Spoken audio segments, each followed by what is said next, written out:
Getting out of punching distance.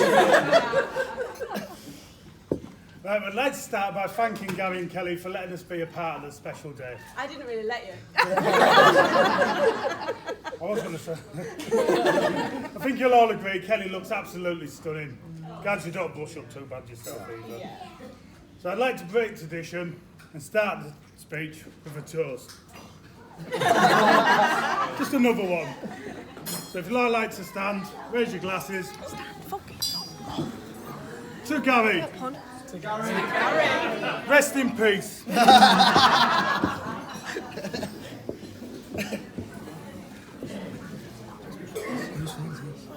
It's been an honour for both of us to be asked to be best men on your big day. And we'd like to say how fantastic all the bridesmaids look. You all look beautiful, and I'd like to show my gratitude by inviting you back to my room tonight. Bring a drink and be patient as I'm expecting the queue to be long. I see a few of you, I'm shaking, look. I can see a few of you are looking at us with a bit of confusion. And yes, there is resemblances between me and Kevin. Good looking, charming, and all round great blokes. But Gaz has picked two best men. Now nerves have got to us both as we're both very shy lads. We'd hoped Kelly was going to see sense and call the wedding off to get us out of this. But no, here we are, so here we go. I mean, what could we possibly say that could make Kelly regret a decision? Now's your time, guys. Due to Kelly's family being here, Gaz has asked us to keep the speech clean, bend the truth, and in short, make him out to be a good bloke. Well, let's be honest, how often are we going to see Kelly's family? So sit back, Gaz, relax, and get yourself a solicitor in mind. To keep our stories organised, we thought the best way is to work our way through in alphabetical order. So no better way to start, A for Amsterdam. We told Gary that we wanted to do a quiet weekend with a few lads, as we know Gary doesn't have many friends. But he told us no, we're going to Amsterdam and make him look popular. So after a lot of bribery, we talked 28 lads into going. We would ask them all to stand up, but they're that close to Gary they didn't even get an invite to the day do.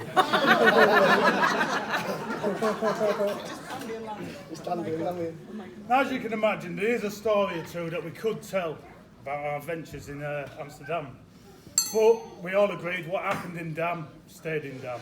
Most of it. Well, nearly everything stayed in Dam. Not quite everything, did it, Gary? No. No.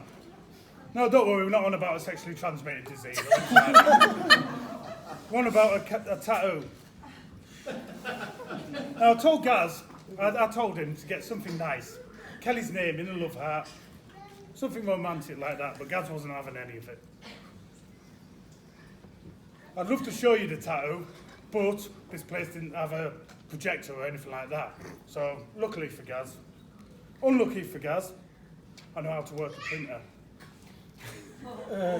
If everyone at the 12 o'clock position, just check under your table, apart from this table. There's an envelope under everybody's table. I actually joke. If you'd like to open the envelope. No kids. No kids. Oh, by the way, no kids to look at this. I actually joke.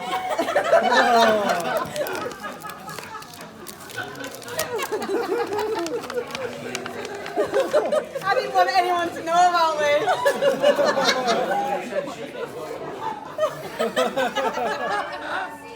That's brilliant.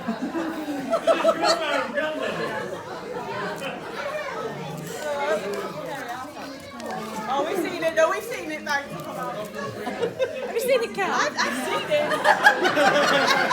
I didn't want anyone else to know about it. I know. Right, by the looks of Kelly's family's faces, I think we need to say goodbye to A for Amsterdam and move swiftly on to B. B for bride. Gary, wipe the sweat away, I'll give you a quick break. I'd like to take this moment to say how beautiful Kelly looks today. Gary and Joey, you are both lucky to be able to call you wife and mum. You're a fantastic couple, and from the bottom of our hearts we wish you all the happiness. And if not, I'm not sure I've mentioned, but I'm now single. Thanks, Kel. I'll bear your mind. Cheers. C for cover up. Now Kelly's mum has got the redness back in her face, lost the redness in her face. Let's go back to the tattoo. No. I offered to pay for a cover-up for Gary. But then we thought, no, we'll just wait till Gaz's next stag do. I mean, after the success of this one, I think me and Kev are guaranteed to be best man for next time. So moving on to D for dating. We all know before Kelly stole my Gary's heart, Gaz considered himself to be a bit of a player. He always thought of himself as a better looking twin, but after many unsuccessful dates and relationships, including my sister, cheers Gaz, he finally met Kelly. And oh, I forgot the story about... E for end. We'll end that here before we go too far. I think we should end the game here while Gary's still got a wife and a bit of dignity. You see Kelly's getting slightly worried. So we'll give her a breather and we'll both talk how we met our best mate, Gary. I first had the pleasure of meeting Gary back in 2009. I say pleasure, but if I'm being totally honest, it wasn't a pleasure. I found him jumped up, loved himself and a bit of a pretty boy. But I began to realise that with Gary being the store security guard, I could use this to my advantage. His office became my regular skiving spot. I had somewhere to sneak off to get extra food breaks, and Saturday mornings we would hide away and do our football bets. Sometimes even catching shoplifters, although he would always claim it was him catching them. Over time we became drinking partners, something I would later regret, as going out for the odd pint turned into a near all-night experience. Although Kelly is looking like this is something that still goes on, trust me, it was a lot worse. Now, I'm not going to use this part of the speech to slate Gary, as I think by the time myself and Neil have finished, there is a high chance he will want to kill one, if not both of us. So I'm going to go down the sensible route. Over the 9 years I've known Gary, he's lost his tag as a friend, and I now see him as the closest thing I have to a brother. As some of you may know, I personally haven't had the greatest 18 months, but Gary has been there every step of the way, ringing me every day to make sure I'm okay, inviting me to his house for a chat or just to keep me company. And hand on heart, if it wasn't for people like you, I'm not sure where I am today, which I can only say how I'm truly grateful I am. I can also say Gary is godparent to both my children, and under this hard man image Gaz gives off, he's probably one of the most caring people I've ever come across.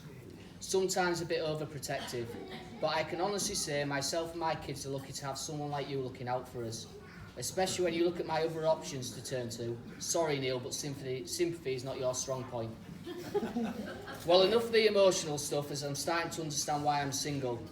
On that note, I'm going to pass you over to Neil, as it's time to make Gary squirm in his chair again. Now, I've known Gary since we were about 12, so about 24 years now. Although at this stage, we weren't the closest of friends. There was still plenty of Friday and Saturday night evenings at what was then the Safeway or Weather pitch, playing football with our bottles of White Lightning and our Mad Dog 2020, where he'd pretend to be his favourite Leeds United players. Gordon Strachan, David Batty, Gary Speed, Tony DeRigo, or if he was in goal, John Lukic. We'd also frequently visit McCain Stadium to go watch Scarborough Football Club play. We became close friends after joining the army at the tender age of 19. Now, by chance, we ended up in the same regiment, same company, with the tours of Northern Ireland and Afghanistan together.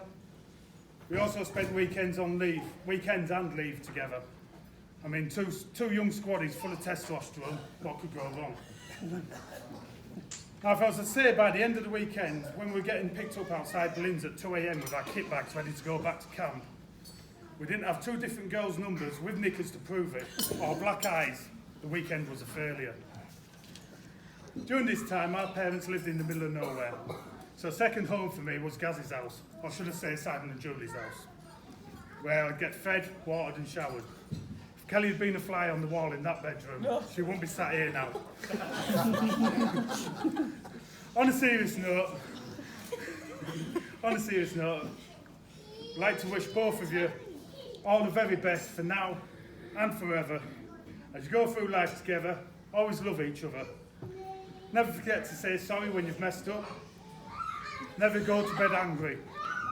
Now, I've been in a relationship for a few years now, and I think you'll all agree here, It's an absolute load of bull. It's just a formality, something to get started. You're doing well if you get past the first year.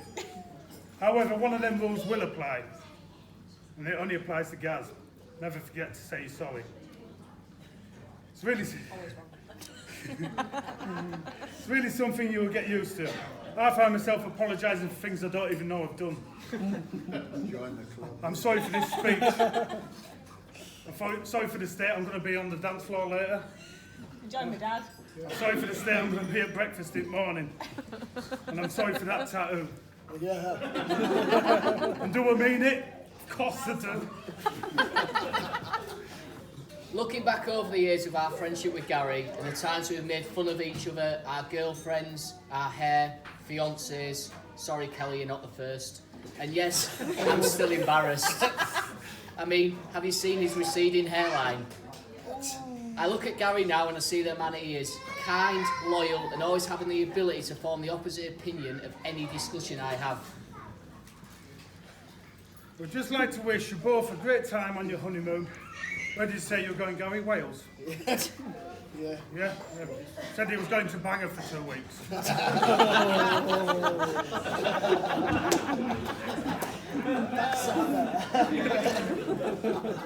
Gary and Kelly, before I finish, I'd like you to turn to face each other. You're now looking into the eyes of the person who is statistically more likely to murder you. Can we all now stand and raise our glasses to raise a toast to the happy couple? A happy couple. The bride and groom. Bride and groom.